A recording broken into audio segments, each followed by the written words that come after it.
Saudi अरब के शहर अल-कसीम में वाक़ खजूरों के एक बाग में कमोबेश खजूर के 2 लाख दरख्त हैं और ये बाग राह अल्लाह में वक्फ है। इस बाग में 45 किस्म की खजूरें होती हैं। यहाँ की सालाना पैदावार 10,000 टन खजूर है। ये बाग रुए ज़मीन में पाया जाने वाला सबसे बड़ा वक्फ है। इस बाग की आमदनी से दुनिया के मुख्तलिफ ममालिक में मसाजिद की तामीर, खैराती काम और हरमैन शरीफैन में इफ्तारी के दस्तरखान लगाए जाते हैं। ये बाग सऊदी अरब के अमीर तरीन शख्स सुलेमान अर-राजही ने अल्लाह की राह में वक्फ किया है। सुलेमान अर-राजही ने गुर्बत में आंख खोली।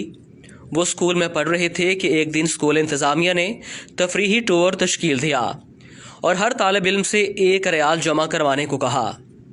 ये घर जाते हैं मगर वालिदैन के पास 1 रियाल तक नहीं होता। ये बहुत रोते हैं। टूर के लिए जाने की तारीख करीब आती है। इधर उनके समाही इम्तहानात का रिज़ल्ट आता है। ये क्लास में पोजीशन लेते हैं और एक फ़लस्तीनी उस्ताद बतौर इनाम उन्हें 1 रियाल देता है। ये दौड़ते हुए तफरीही प्रोग्राम के मसूल के पास जाते हैं और 1 रियाल जमा कराते हैं। ये अपनी तालीम मुकम्मल करके जद्दा शहर में एक कमरे को बैंक का नाम देकर काम शुरू करते हैं। मुख्तसर अरसे में अर-राजही के नाम से बैंकों का एक जाल पूरे सऊदी अरब में फैल जाता है। सुलेमान अर-राजही अपने उस फ़लस्तीनी उस्ताद की तलाश में निकलते हैं। उस्ताद से मुलाकात होती है। वो रिटायर्ड हो चुके होते हैं। मौशी हालात ऐसे कि घर का चूल्हा चलाना मुश्किल हुआ पड़ा है। राजही अपने फ़लस्तीनी उस्ताद को गाड़ी में बिठाते हैं और उनसे कहते हैं कि मेरे ऊपर आपका कर्ज है। उस्ताद कहता है, मुझ मिस्कीन का किस पर कर्ज हो सकता है।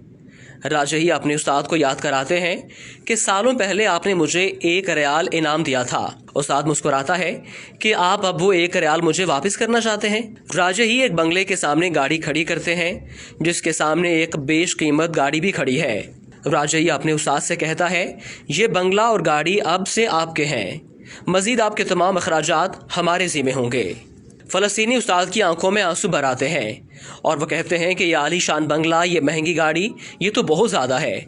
राजही कहते हैं, इस वक्त आपकी जो खुशी है इससे बढ़कर मेरी खुशी का आलम था जब आपने मुझे 1 रियाल बतौर इनाम दिया था। ऐसे मोहसिन शनास इंसान को अल्लाह ज़ाया नहीं करता। सुलेमान अर-राजही ने 2010 में अपने बच्चों, बेगमात और अजीज़ो अकारब को बुलाकर अपनी दौलत उन सब में तकसीम कर दी और अपने हिस्से में जो कुछ आया वो सब वक्फ कर दिया। इस वक्त सुलेमान अर-राजही के वक्फ की मालियत 60 अरब रियाल से ज़्यादा है।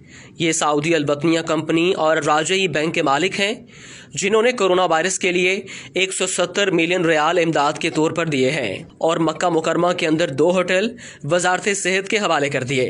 गिनीज बुक में अब तक सबसे बड़े वक्फ के तौर पर यह बाग रिकॉर्ड के तौर पर दर्ज है। फोर्ब्स मैगजीन ने उन्हें दुनिया के 20 अजीम फयाज लोगों में शुमार किया है।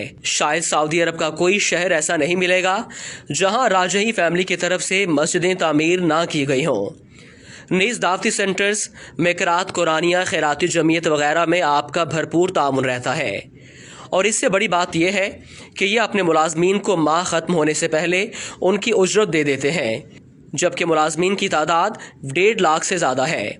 इस अजीम हस्ती का इंतकाल हो गया। इन्ना लिल्लाहि व इन्ना इलैहि राजिऊन।